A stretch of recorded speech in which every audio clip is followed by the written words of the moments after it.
தாங்க ஆண்டவரே. இந்த வல்லமையோட தான் இந்த இடத்துல வந்து ஜெபிக்கிற நீங்களும் நானும் கடந்து செல்ல போறோம். இந்த வல்லமை இன்னைக்கு நம்ம எல்லாருக்கும் ஆண்டவர் தரணும்னா நமக்குள்ள நசரேயனாகிய இயேசு கிறிஸ்துவை நிரப்பின அதே வல்லமை எனக்குள்ளாகவும் உங்களுக்குள்ளாகவும் என்ன செய்யணும்? பரிசுத்த ஆவியானவர் ஜெப ஆலயத்தில் போய் நின்னோன்னு சொல்வார் ஆண்டவர் இயேசு கிறிஸ்து, பரிசுத்த ஆவியானவர் என் மேல் இருக்கிறார். இங்கே இருக்கிற நீங்களும் நானும் தைரியமாக அந்த வார்த்தையை சொல்லணும். இந்த வசனம் ஏசாயா தீர்க்கதரிசனின்னு சொல்லப்பட்டது, சுவிசேஷத்தில் இயேசுவின் மூலம் நிறைவேற்றினது. அதனால தான் அவர் அவருடைய வாழ்க்கையில் அபிஷேகம், வல்லமை, பிசாசின் பிடியில் அகப்பட்டவங்கள குணமாக்கினாரு. கையெல்லாம் பாதி கை இல்லாட்டாலும் முழு கை என்ன செஞ்சிடும்? வளர்ந்துடும். பிறவி சப்பானியெல்லாம் எழுப்பி குதிச்சு நடக்க வச்சது அவருடைய அபிஷேக வல்லமை தான். உயிரோடு இறந்து போனவங்களை உயிரோடு எழுப்பினது அவருடைய அபிஷேகத்தின் வல்லமையா.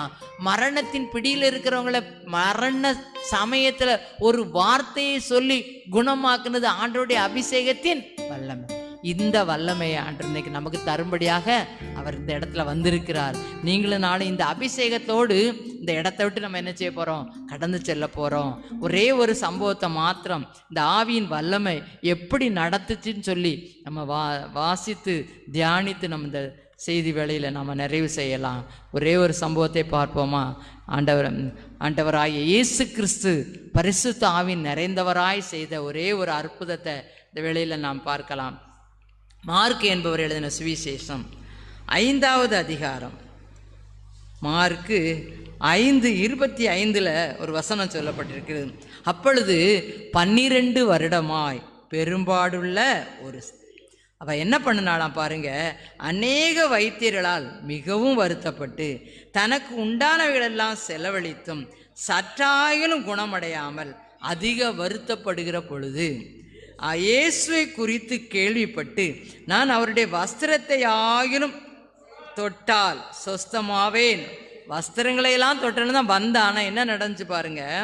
ஜனக்கூட்டத்துக்குள்ளே அவருக்கு பின்னாக வந்து அவருடைய வஸ்திரத்தை தொட்டாள். உடனே அவருடைய உதிரத்தின் ஊரல் நின்று போயிற்று. அந்த வேதனை நீங்கி ஆரோக்கியமடைந்ததை அவள் தன் சரீரத்தில் உணர்ந்தாள். உடனே இயேசு தம்மிலிருந்து வல்லமை புறப்பட்டதை தமக்குள் அறிந்து ஜன கூட்டத்துக்குள்ளே திரும்பி என் வஸ்திரத்தை தொட்டது வல்லமையின் ஆவியானவர். அந்த வல்லமை புறப்பட்டு வந்துச்சுன்னா அது 12 வருட வியாதியும் குணமாயிரும், 18 வருட வியாதியும் குணமாயிரும், 38 வருட வியாதியும் குணமாயிரும், காலமெல்லாம் இருக்கிற வியாதியும் குணமாயிரும். அல்லேலூயா.